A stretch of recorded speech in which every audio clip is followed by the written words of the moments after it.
Verdade. Isaac?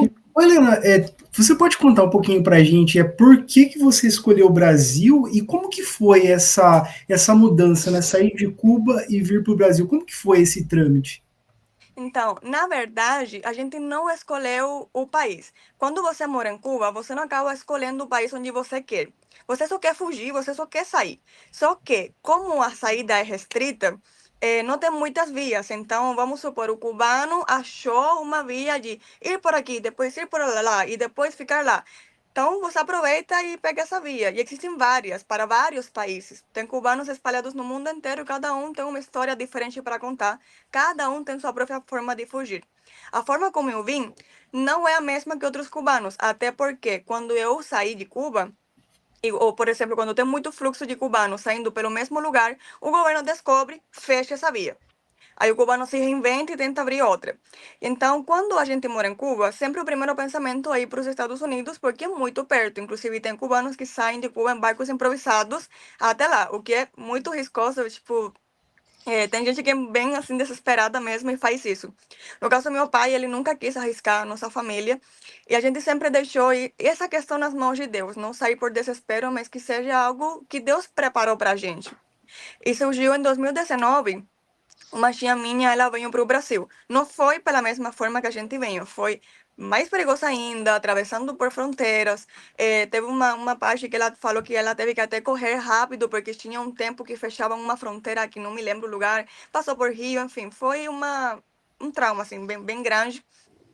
Só que quando ela chega aqui no Brasil, ela descobre um grupo de cubanos que tem esse negócio, né, de trazer cubanos de Cuba para o Brasil, por uma via de Guiana, enfim, eu tenho uma história no YouTube que conta, assim, toda a história, caso vocês depois queiram ver, mas, assim, uma história bem complexa. E aí, enfim, meu pai, ele perguntou para minha tia, a gente também pediu direção de Deus, porque a gente não faz nada sem contar com Deus, e a gente sentiu paz. O primeiro que o cubano faz é vender sua casa e tudo que tem dentro, para poder ter dinheiro, para poder comprar as coisas, as passagens e tudo. Só que aconteceu algo muito curioso, que não acontece, não é normal, que a gente conseguiu vender tudo em um mês só. Geralmente o Caraca. cubano demora 2 anos, porque quem que compra uma casa se não tem dinheiro, se as pessoas estão lutando pela sua vida, sobrevivendo e todo mundo querendo fugir? Quem que compra uma casa se quer sair? É algo assim bem complexo e realmente naquela época foi algo muito de Deus. Tudo aconteceu muito rápido, de uma forma assim que eu acredito que foi muito sobrenatural, porque nunca vi ninguém sair assim tão rápido quanto a gente. E aí a gente começou toda a nossa travessia.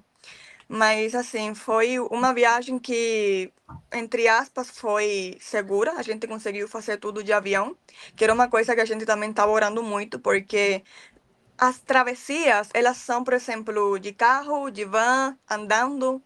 E é mais perigoso, assim, porque você passa por lugares que você não conhece e já tem pessoas naqueles lugares específicos que já sabem e conhecem do tráfico de pessoas e fazem maldades, roubam, estupram, enfim, fazem maldades porque estão lá para isso e já sabem.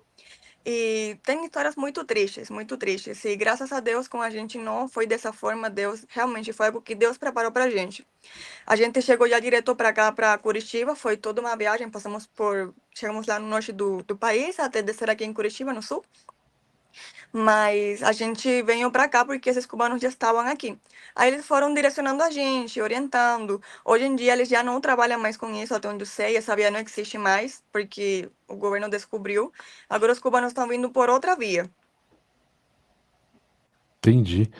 Vou aproveitar que o Gabriel fez outra pergunta e a Ravel Lira também. Boa noite a todos. Boa noite, Ravel. Seja bem-vinda, Helena, ao Brasil, ao nosso país. Obrigada. Gabriel, qual que é o papel da fé ou da espiritualidade na sua vida ao fazer essa mudança tão grande entre Cuba e o Brasil? Bom, a gente sempre foi cristão em Cuba e eu acho que viver em Cuba é praticamente um desafio de fé. Você tem que crer de que amanhã você vai ter comida mesmo, os mercados estando vazios.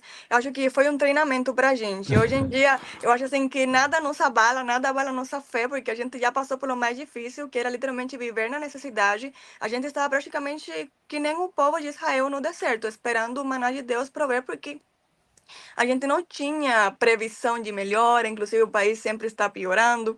Então, o que mais nos ajudou em tudo, a sobreviver tudo, e até emocionalmente falando, foi Jesus nas nossas vidas. Sempre fomos cristãos, e falando já nesse assunto, os cristãos lá em Cuba são perseguidos.